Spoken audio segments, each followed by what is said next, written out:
Bonjour à tous, ravi de vous retrouver dans un nouveau Récap Info, un Récap Info un peu spécial. Pour ce dernier numéro de l'année, nous avons choisi de vous faire voir et de vous faire entendre quelques-uns des meilleurs moments depuis septembre. 15 femmes et hommes de divers horizons et de diverses opinions. C'est vrai qu'on demande de plus en plus de choses à l'école aujourd'hui. Est-ce qu'on lui en demande trop ?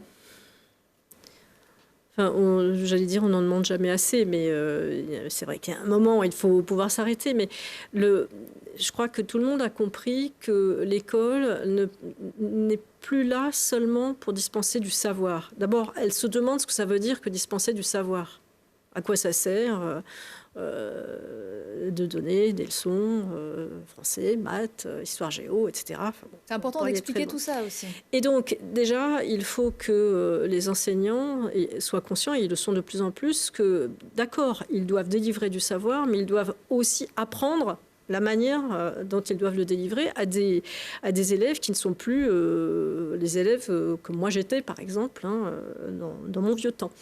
Donc, il y a, pour prendre l'exemple des fondamentaux, les fondamentaux, c'est quoi ? C'est lire, écrire, compter et respecter autrui. Donc, on voit là que l'école doit contribuer, avec les parents bien sûr, à apprendre aux enfants à respecter les autres, à se respecter aussi eux-mêmes d'ailleurs. Et on a un rôle de plus en plus important en termes de coéducation. Et ce rôle-là... alors vous me demandez si on en demande trop. Enfin, je reviens à ce que je disais tout à l'heure. Il faut vraiment qu'on se demande ce que c'est qu'apprendre. Et on est donc obligé d'aller au-delà du simple cours frontal, comme on dit maintenant, pour responsabiliser les enfants. Alors, on ne doit surtout pas se substituer à la famille. Là, on nous en demanderait beaucoup, et trop. Je dirais trop, mais nous sommes tous conscients qu'on doit former des citoyens, et donc ça veut dire qu'on doit aller au-delà de la simple transmission de savoir. On doit aussi transmettre des valeurs, en tout cas contribuer à les transmettre.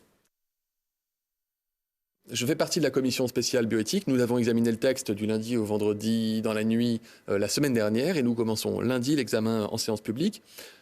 C'est un examen qui s'est très bien passé. D'abord, c'est un beau texte. Il n'y a pas que la PMA, il y a la PMA pour les couples de femmes, les femmes seules. Il y a la reconnaissance de la filiation, c'est-à-dire et la reconnaissance de l'accès aux origines. Ça, c'est un sujet très complexe. On va détailler un petit peu tout ça, si vous le voulez bien. Alors, effectivement, vous le disiez, il n'y a pas que la PMA, puisque cette loi compte 32 articles. Son article 1, c'est sans doute le plus attendu. Il prévoit donc l'élargissement de la PMA à toutes les femmes, célibataires et couples lesbiennes. Cet article 1 a déjà été approuvé donc, par les députés de la commission spéciale de l'Assemblée nationale. Est-ce que vous vous attendez à des débats compliqués sur ce sujet ? Moi, j'ai vécu le mariage pour tous. 2 semaines, jour et nuit dans l'hémicycle, des manifestations monstres dans toute la France, des pétards qui claquaient contre les façades de l'Assemblée nationale, des nuits jusqu'à 8h du matin, on siégeait nuit après nuit, une opposition qui faisait tellement d'obstructions parlementaires qu'à la fin, ils lisaient des recettes de cuisine pour gagner un peu de temps. Ça n'a rien à voir, ce que j'ai vécu la semaine dernière en commission. On avait une opposition de droite, opposée à la PMA, mais que j'ai trouvé constructive dans son opposition. Par exemple, sur certaines rédactions d'articles de loi qui étaient peut-être améliorables, ils ont dit on n'est pas d'accord avec la PMA, mais vu que vous allez la faire, autant la faire bien, et on vous propose ces modifications. Et on a adopté des amendements des oppositions. On a eu des discussions de fond. Il y a des gens qui sont d'un courant naturaliste et des gens qui sont d'un courant qui ne l'est pas et qui sont progressistes. On n'a pas commis l'erreur de brandir la PMA comme un acte politique fort. C'est-à-dire qu'on n'avait pas des drapeaux pour dire regardez, on est les gentils progressistes et vous les méchants conservateurs. Je crois qu'on s'est tous respectés et ça nous a donné de beaux et d'intéressants débats. Si ça continue comme ça dans l'hémicycle, écoutez, on passera un bon moment. En tout cas, ça n'a rien à voir avec ce que j'ai pu connaître pour le mariage pour tous, mais aussi en grande partie parce que le mariage pour tous et l'adoption par les couples homo a montré que la civilisation ne s'est pas effondrée et a permis de préparer les esprits à la question de la PMA. Et certains... Tous les projets qui sont décidés par les habitants au titre des budgets participatifs pourraient faire l'objet de propositions directement des élus. Tous. Voilà. Notre objectif, c'est d'une certaine manière de partager la décision publique, de construire une société de la co-responsabilité, de faire qu'il n'y ait pas, d'un côté la démocratie représentative et puis de l'autre la participation des citoyens, puis c'est tout, mais qu'il y ait de la démocratie représentative et de l'autre côté de la participation décisionnelle, de faire en sorte qu'une partie qui relève, on va dire, de politique structurante de l'intérêt général, qui relève aussi d'une vision politique, d'une certaine analyse politique, d'une certaine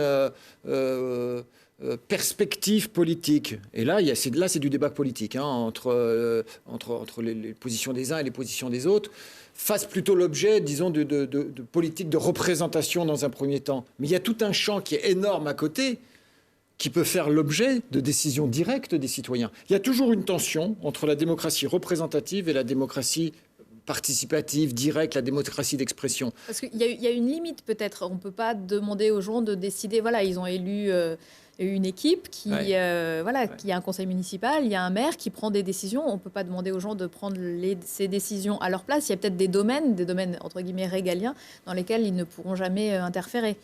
Alors, je ne réponds pas à l'affirmative à cette question-là. Il y a un vrai débat. Il y a un vrai débat là-dessus, c'est-à-dire quelle est la place de la démocratie directe dans notre système de gouvernance.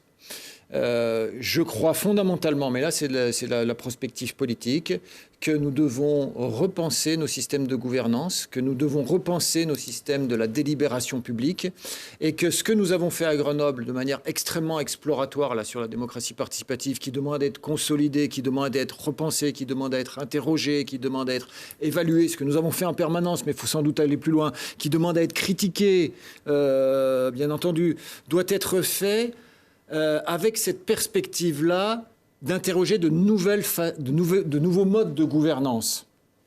Voilà. Vous le disiez, c'est un parti qui ne se veut ni de droite ni de gauche. Oui. Nous prônons en fait, nous sommes un parti monothématique, donc centré sur la question animale uniquement et transpartisan. Donc nous sommes ni de droite, ni de centre, ni de gauche. Nous rassemblons toutes les personnes qui ont une sensibilité à la souffrance animale. Europe Écologie Les Verts aussi prône un meilleur respect des animaux. Qu'est-ce qui vous différencie sur cette question ? Europe Écologie Les Verts, ce parti est surtout centré, heureusement qu'il existe d'ailleurs, sur l'environnement et la biodiversité. Et il prend l'animal en tant qu'espèce dans la biodiversité. Nous, parti animaliste, nous apportons un autre regard qui est celui de l'animal en tant qu'individu et qu'être vivant qui souffre. Donc vous demandez à ce que l'animal soit représenté dans le droit, sous la forme qui est par exemple un ministère, des choses comme ça ? C'est ce qu'on avait demandé pour les européennes, ce qui ne s'est pas fait, mais on demande, oui, un ministère qui représente la question animale. Comment est financé le parti animaliste ? Alors, jusqu'aux législatives 2017 et jusqu'aujourd'hui aussi, il était financé uniquement par des dons privés. Et grâce aux législatives dans lesquelles on a obtenu un score de 1%, on a pu récupérer un financement public. Voilà, et on vit avec de très petits revenus. Donc beaucoup de dons. Oui. Est-ce que c'est un parti paritaire ? Parce que je crois qu'il y a beaucoup plus de femmes que d'hommes dans votre parti. Aujourd'hui, il y a beaucoup de femmes, oui, beaucoup de jeunes. Et en fait, le seul moyen en fait, de faire grossir nos rangs, c'est de nous faire connaître. Je reste persuadée qu'on va grossir d'année en année. C'est pour ça que je suis là aujourd'hui. Pour les responsables des réseaux qui font le choix de la gratuité, c'est dans quel objectif ? Est-ce que c'est d'abord ça, le premier objectif ? Et puis, est-ce que ça fonctionne ? Sur la question de la gratuité, il y a plusieurs objectifs et c'est dans le titre du rapport. Il y a un objectif social, c'est-à-dire de dire comment on fait en sorte que des gens qui n'ont pas les moyens, qui n'ont pas accès à la mobilité pour des questions financières, faire en sorte qu'ils puissent en avoir accès. Il y a eu une étude, je crois, qui disait que 41%, alors je le dis vraiment de mémoire, des gens qui déclaraient en fait avoir renoncé à des déplacements pour des raisons financières. Et même quand on a des tarifs assez bas en termes d'abonnement, on s'aperçoit que même un tarif assez bas de 30, de 40 euros par mois, ça reste très élevé pour une certaine partie de la population, et que souvent ces gens-là font le choix de ne pas prendre d'abonnement, d'utiliser juste des tickets, et en fait, du coup, le coût du transport devient encore plus élevé pour eux. Et donc, la gratuité répond clairement à ça, c'est-à-dire d'avoir cet accès, et on le voit à Dunkerque, où ça a clairement fonctionné, des populations qui ne se déplaçaient pas, et du coup, ça permet aussi qu'elles se rendent plus facilement en centre-ville, ça permet aussi de dynamiser le centre-ville, et donc d'avoir un nouveau rapport aux mobilités. Et puis c'est un accès beaucoup plus simple, on voit un bus, les portes s'ouvrent, on monte dedans, on n'est pas obligé de courir après un ticket. Ça, c'est évident que au-delà de la gratuité, c'est l'accès libre, et ça, c'est quelque chose qui est assez fantastique. Pour y être allé à Dunkerque et avoir fait cet essai, d'arriver en train, de sortir, de monter dans le bus, en plus des bus très colorés avec des thématiques par bus, parce qu'il y a ça aussi qui a été travaillé à Dunkerque, c'est redonner envie au transport et de dire voilà, ça peut être sympathique de prendre le transport en commun. C'est vrai que c'est quelque chose d'assez étonnant, je dirais, la première fois de monter, de ne pas se poser de questions, mais de plutôt agréable, et surtout avec une vraie... je trouve qu'il y a aussi une question de lien social, parce qu'il y a un vrai brassage dans les bus sur Dunkerque. Donc vraiment quelque chose de particulier qui se passe.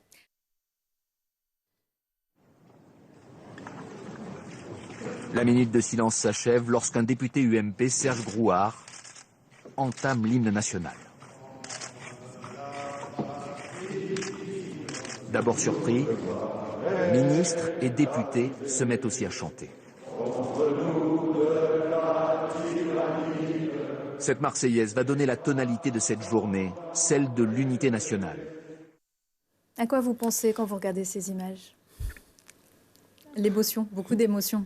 C'était un moment particulier pour toute la France. Pour vous, évidemment. Un moment de grande émotion. Après ça, beaucoup de choses ont changé dans l'hémicycle, mais on a l'impression en même temps, quand on relit vos pages, que ça a changé et pas tellement. Parce que finalement, en moins de 2 semaines, le quotidien a repris. Il y a eu une union populaire, si je puis dire. J'étais aussi à la manifestation qui a eu lieu à Grenoble le 11 juin, où on voyait le 11 janvier. Le 11 janvier, pardon, où on voyait des têtes qu'on ne voyait jamais dans les manifestations. Il y avait une vraie communion populaire, c'était beau à voir. Et puis le naturel a repris le dessus, la vie a repris le dessus, et les querelles politiques ont repris le dessus. Et voilà, c'est reparti, mais ça a été un moment intense à l'Assemblée, vraiment. Voilà, j'ai passé, je le dis dans le livre, j'ai passé 10 jours à chialer. Parce que c'est ce que je veux aussi dire dans ce livre, c'est-à-dire que les émotions, les sentiments, on les ressent de la même manière que chacun d'entre nous, et j'ai voulu le manifester. Ça a été un moment très fort. Charlie Hebdo, c'est un peu notre jeunesse. Alors, pas de tous, mais moi, c'est la mienne. Il y a beaucoup de grandes villes qui ne vont pas donner, quels que soient les partis politiques, des étiquettes, parce que c'est peut-être pas forcément ça que les gens attendent. Après, par ailleurs, il faut aussi être modeste. Quand on voit les résultats de notre parti politique, notamment sur Grenoble, avec le dernier score des européennes, je crois que peut-être qu'il y aura d'autres villes aussi qui ne demanderont pas l'investiture, parce que si vous voulez, les élections ne sont pas transposables. Et ce que je pense, le mauvais score que nous avons fait aux européennes, il faut l'assumer, il faut au contraire en tirer des conséquences. Sinon, un échec, ça peut être aussi autant porteur qu'une victoire, et devoir s'adapter. Et je crois que ces questions d'étiquette doivent arriver, entre guillemets, dans un deuxième temps. Et je crois que ce qu'on a assisté finalement à une forte identification finalement des députés, où on peut arriver à faire finalement élire des députés strictement inconnus dans les suites d'une présidentielle, eh bien je crois que ça distingue bien maintenant le niveau local et le niveau national, ou ce qui marche au niveau national de finalement voter pour une étiquette. J'ai presque envie de dire une marque. Eh bien je crois que localement ça ne marche pas, et que on aura probablement beaucoup de surprises, et de bonnes surprises, parce qu'au niveau des LR 38, on va surtout aussi s'appuyer sur le bilan, sur les hommes et les femmes qui constituent effectivement notre base et notre socle électoral dans les différents territoires, avec de nombreux exemples, comme Vienne, Voiron, Bourgoin, où effectivement, là, il y a des résultats. Et sur ces communes-là, naturellement, qu'il va avoir une suite, en sachant qu'aussi bon nombre de maires, bien qu'en ayant gagné sur des étiquettes politiques, vont essayer aussi de finalement élargir leur majorité, plutôt pour enrichir le projet. Donc déjà, depuis 2016, nous avons une cellule d'écoute et donc qui a permis à certaines personnes eh bien, de se faire connaître aussi. Donc il m'est arrivé de faire quelques signalements. Et puis surtout, donc, puisque les évêques de France ont demandé à une commission indépendante, la commission Sauvé, de faire une enquête sur tout ce qui s'est passé depuis 1950, donc nous avons fait un travail que nous venons de renvoyer à la commission Sauvé sur ce dont nous avons connaissance. Et puis alors quelquefois, on retrouve dans les archives un bout de lettre et on ne sait pas le nom de la personne. Voilà. Mais donc ce travail est fait. Nous faisons aussi un travail de lutte contre les abus en amont. Et donc il y a tout un document qui vient d'être écrit. Nous avons eu une journée aussi avec 160 prêtres, laïcs responsables, etc., sur la question comment gérer, prévenir les abus sexuels. Et là, nous avons fait témoigner 2 victimes, comme je l'avais fait le 28 juin dernier au Sacré-Cœur aussi, lors de la célébration de la fête du Sacré-Cœur. J'avais demandé à 2 victimes si elles acceptaient de donner leur témoignage. C'était assez bouleversant, assez fort, mais je crois que c'est important. Et j'avais vu, il y avait plusieurs victimes dans l'Assemblée, et j'avais vu combien c'était important pour elles de se sentir reconnues comme victimes.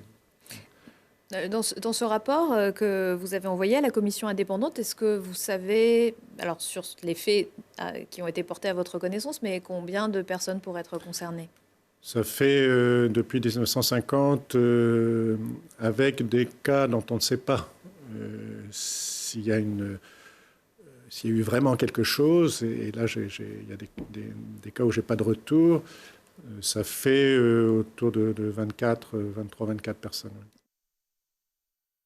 Est-ce que l'âge minimal de départ à la retraite, c'est aussi une question que l'on vous pose ? Oui, ça, forcément, c'est une question qu'on nous pose. Donc, aujourd'hui, on ne revient pas sur un départ à la retraite à 62 ans, à taux plein, pour une carrière complète, etc. Ce n'est pas remis en cause. Après, ce qu'on constate aujourd'hui, et ça, c'est pas moi qui le dis, voilà, les chiffres sont ceux-là, c'est qu'en moyenne, aujourd'hui, on part déjà à 63,4 ans à la retraite. Et nous, on a calculé que pour avoir un équilibre financier du nouveau système de retraite, il faudrait qu'on soit à l'année 2025 à 64 ans. Donc finalement, on y est presque déjà sans même le savoir, si je puis dire. Donc on n'est pas si loin. Et 64 ans, ça veut dire quoi ? Ça veut dire qu'à partir de cet âge-là, on pourra faire valoir ses droits, alors qu'aujourd'hui, on sait que pour faire valoir ses droits et sans avoir de décote, je ne veux pas faire trop technique, mais sans avoir de décote, certaines personnes, et surtout les petites retraites et les carrières hachées, et donc les femmes, sont obligées de travailler jusqu'à 67 ans. Ça veut dire que là, dans le nouveau système, pour ces personnes-là, elles pourront soit gagner 3 ans de non-travail, elles pourront partir à 64 au lieu de partir à 67, ou alors si elles décident de partir à 67 ans, alors elles accumuleront des points pour une meilleure retraite demain. Donc nous, on pense que c'est un plus. Finalement, cette réforme, elle a l'air parfaite. Alors pourquoi y a-t-il encore des manifestations ? Peut-être que ce n'est pas parfait, peut-être qu'il y a des choses à revoir, mais c'est vrai qu'on a quand même réfléchi sur ce nouveau système pour pouvoir, quand je dis plus juste, c'est vraiment de regarder aussi du côté des petites retraites, du côté des plus vulnérables. Et quand on dit que chaque moment de sa vie, on pourra accumuler des points, que ça soit par le travail ou que ça soit par la solidarité, pour pouvoir cotiser et avoir une retraite décente, moi, je trouve qu'effectivement, c'est bien. Il y a un feuilleton qui dure également depuis longtemps, évidemment, c'est celui du Brexit. Alors, il y a une nouvelle date de sortie de l'Angleterre de l'Union européenne. Je crois que c'est le 31 janvier, mais les Anglais doivent encore voter le 12 décembre. Ça devient de plus en plus compliqué. Oui, ça devient de plus en plus compliqué. Alors, c'est un dossier que je connais bien parce que je suis dans la commission qui s'occupe de la question du Brexit, qui est la commission des affaires constitutionnelles. Et par ailleurs, je suis pour le groupe des Verts le dossier précis du Brexit aux côtés de notre coprésident, M. Philippe Lambert. C'est un dossier compliqué parce qu'on va, nous, le Parlement, probablement leur proposer encore un peu plus de temps à une période de transition. Il y a des problèmes. Donc le 31 janvier, ça ne sera pas réglé, selon vous? J'ai beaucoup de doutes. Je le dis depuis le début, je pense que ça va prendre beaucoup de temps. La question principale qui nous reste et qui reste très problématique, il y en a deux, les droits des consommateurs, les taxes, etc., ça commence à se régler. Chacun a fait des compromis de chaque côté et ça commence à se régler. On peut le critiquer, mais grosso modo, on est en train d'arriver à un deal. On a une vraie inquiétude sur la question de la citoyenneté, des citoyens britanniques dans le reste de l'Europe et des citoyens non britanniques. Voilà, là, on est loin d'avoir réglé toutes les questions. On est loin d'avoir réglé les questions de comment ils votent, où ils votent, quels sont leurs droits, quel passeport ils pourront avoir, etc. C'est très, très loin d'être fini. Et puis, il y a la question extrêmement difficile et vraiment qui doit nous préoccuper fortement de l'Irlande du Nord, dont tout le système de paix a été basé sur des textes signés au niveau européen par l'Europe et qui, aujourd'hui, n'a pas de vraie solution dans le traité tel qu'il existe. La question de la frontière entre l'Irlande et l'Irlande du Sud, c'est tel que c'est écrit, ça reste très très vague. Donc on n'a aucune idée. Il y aura un retour à une frontière, on ne sait pas encore. Et ben voilà, tout ça est très très vague. Il y a une frontière sans avoir une frontière. On ne sait pas trop ce que ça va donner. Parce que vous parliez de minarets tout à l'heure en évoquant l'Allemagne de l'Est, l'Allemagne de l'Ouest. Il en existait en tout cas en Irlande. Il en existait une. Quand on va en Irlande, quand on va dans certaines villes comme Belfast, etc., elle est encore visible. On retrouve encore cette enclave, on peut même la visiter. On la voit, on voit les petits endroits, on voit les endroits où les contrebandiers faisaient de la contrebande. Il y a des visites possibles de tout ça, malheureusement. Et on sait que ça va être une étincelle à la seconde où ça va arriver. Vous avez soutenu, il y a quelques années, un projet de téléporter entre Alvar et Le Collet, qui s'est finalement transformé, on va le dire rapidement, mais vous allez nous expliquer tout ça, en aire de camping, comme vous l'expliquez dans votre livre. Est-ce que vous pouvez nous raconter ce qui s'est passé ? D'abord, je le soutiens toujours, ce projet de téléporter. Je suis convaincu que c'est la seule solution intelligente et puissante pour sauver un développement économique nécessaire d'Alvar et du Collet. Donc ce projet-là n'est pas un projet abandonné. Il est retardé. Il est retardé parce que la communauté de communes qui est en compétence sur ce sujet-là et qui n'a pas bien entendu qu'on avait déjà le soutien du Conseil général, qui avait voté une subvention, de la région qui avait voté une subvention, n'a pas pensé que ce projet-là était nécessaire, urgent ou utile. Donc, je vis ça comme une sorte d'abandon. Je considère que c'est une très grosse faute de la communauté de communes, qu'elle manque de courage, de lucidité et de capacité d'invention. Et que c'est hélas souvent le cas dans des collectivités où au fond, on se retrouve à 40 à prendre des décisions qui doivent être forcément un peu du consensus. Et donc, dès qu'il y a quelque chose d'un peu important, tout le monde a peur, on se cache, on a les mains moites, et donc on renonce. Mais ce projet-là est nécessaire. Ce projet-là se fait ailleurs. Ce projet-là est considéré dans tous les autres sites de neige dans le monde comme un projet naturel. Donc il se fera forcément un jour. Le musée dauphinois lui consacre une exposition à voir en ce moment même. Qui était Rose Valland ? Une femme au parcours de vie extraordinaire, qui méritait bien qu'on lui rende hommage, un grand hommage au musée dauphinois, donc un musée départemental qui tenait à faire dans son département de naissance une exposition qui permette de raconter tout le parcours de vie de cette personne, même s'il y a certains aspects qui ne sont pas abordés ou simplement effleurés. C'est une femme dont l'engagement principal a été, durant la guerre, de faire face aux nazis, alors qu'elle était conservatrice du musée du Jeu de Paume à Paris, elle qui était iséroise de naissance. Et elle va noter au Jeu de Paume, qui devient le principal lieu de transit des œuvres d'art spoliées par les nazis, tout ce qu'elle voit passer.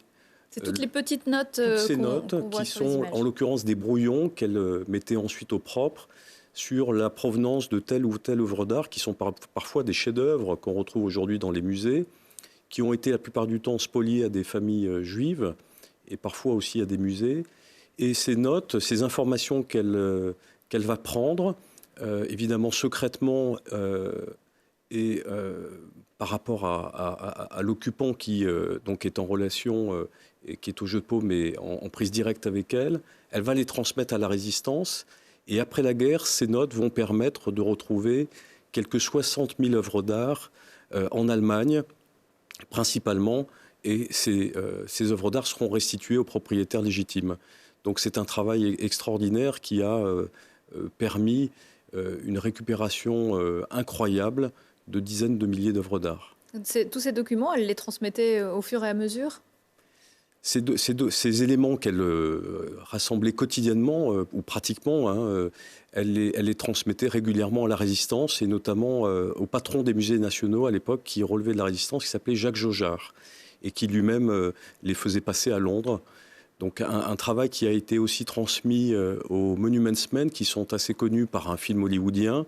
Et c'est Kate Blanchett qui jouait le rôle de Rose Valland. Kate Blanchett jouait le rôle de Rose Valland, et les Monuments Men ont bien existé eux aussi. C'est ce corps d'officiers beaux-arts américains qui a eu pour mission à la fin de la guerre d'aller protéger, préserver les œuvres d'art, notamment dans les zones de combat.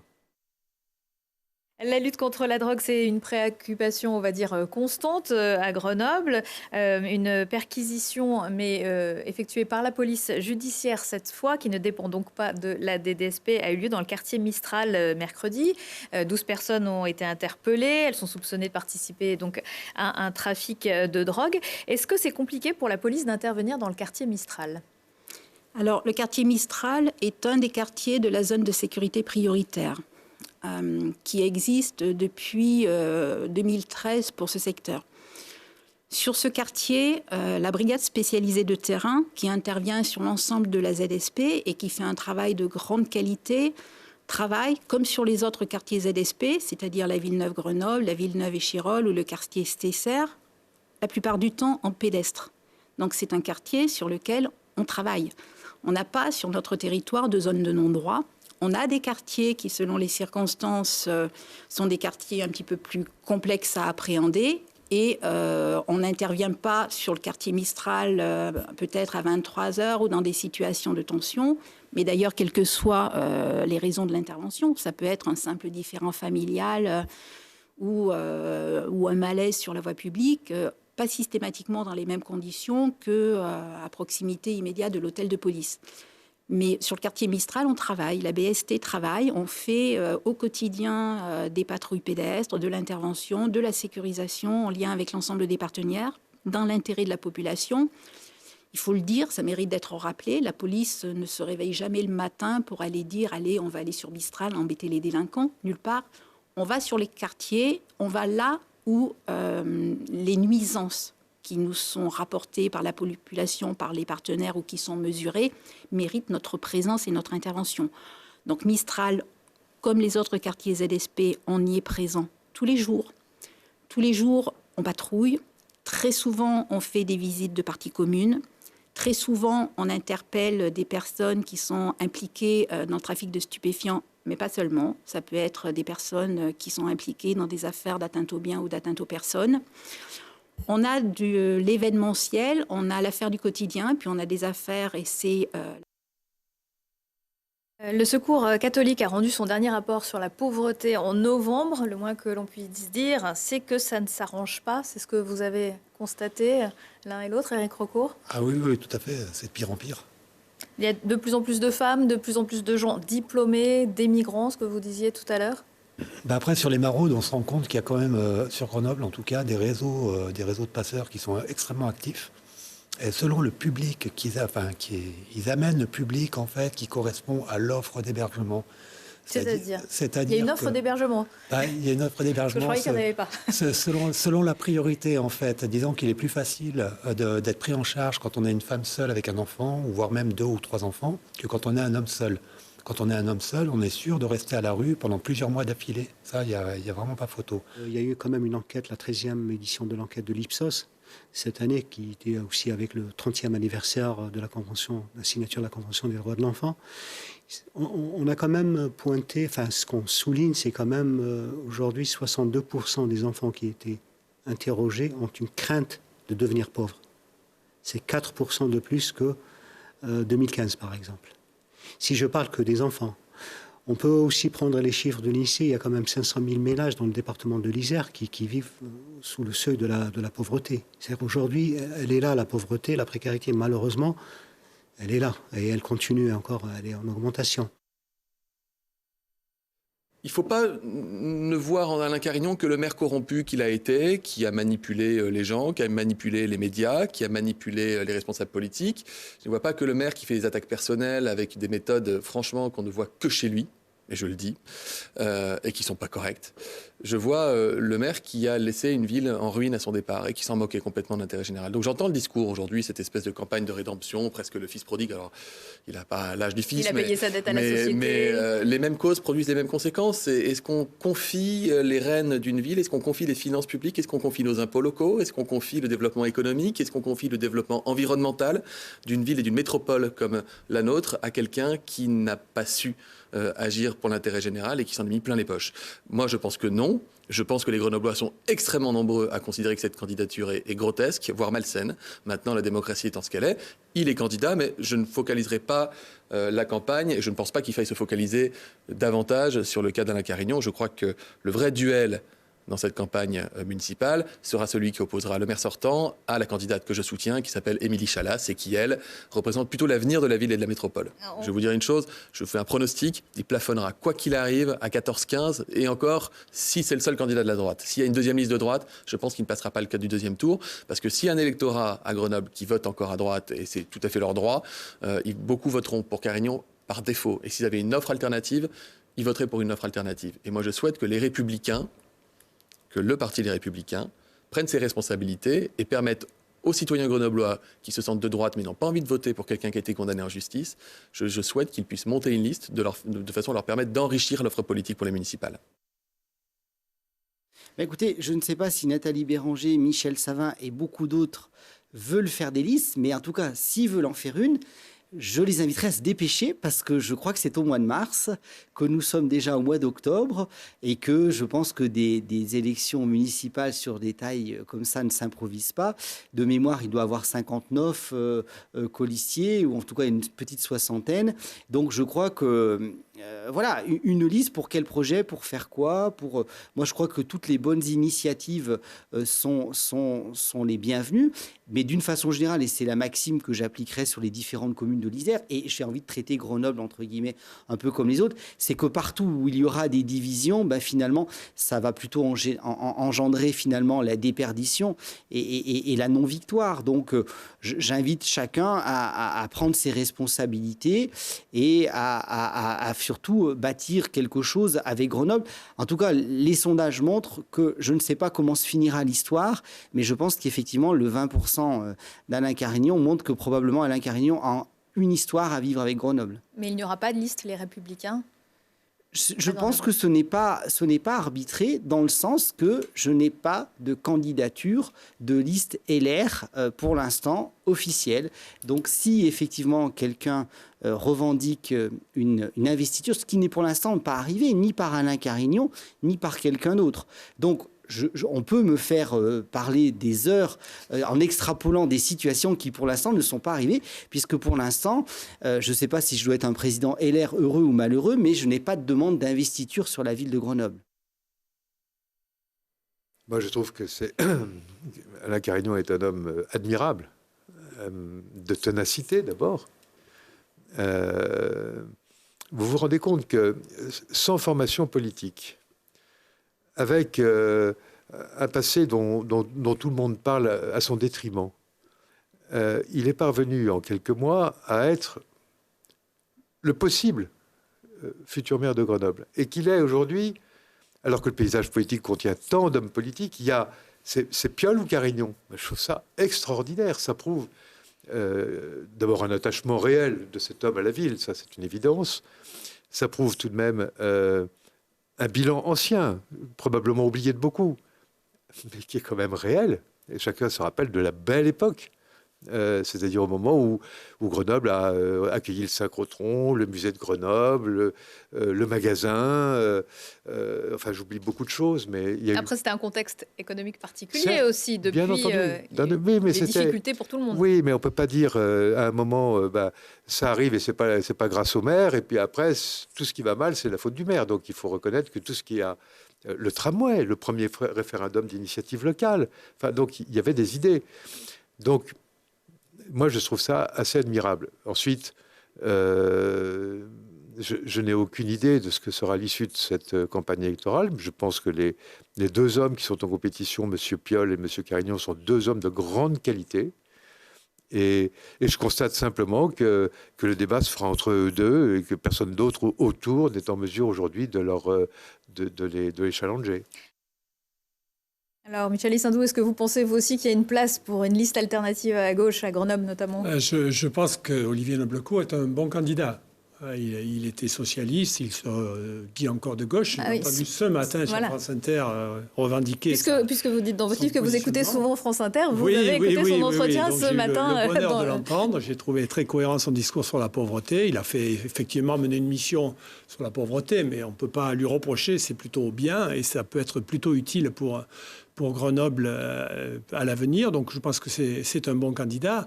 J'espère qu'il y aura suffisamment d'espace pour à la fois une candidate de la REM et un candidat de gauche, socialiste ou apparenté socialiste. Je ne sais pas comment il présentera sa liste en tout cas. Moi, je lui souhaite le meilleur à Grenoble. Et on est très dans le « et en même temps », mais là, et en même temps, ça va être compliqué quand même. Voilà, à mon avis, il y a deux poids là, qui vont être difficiles pour passer en tête s'ils sont tous les deux en compétition.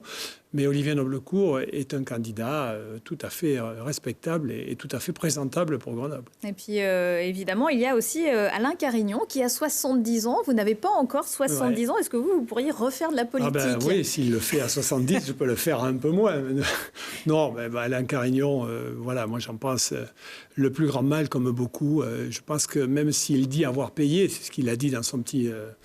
manuel qu'il a fabriqué, cette faute qu'il a commise, le discrédite à tout jamais et devrait lui interdire toute candidature à Grenoble, ne serait-ce que pour se regarder dans la glace correctement.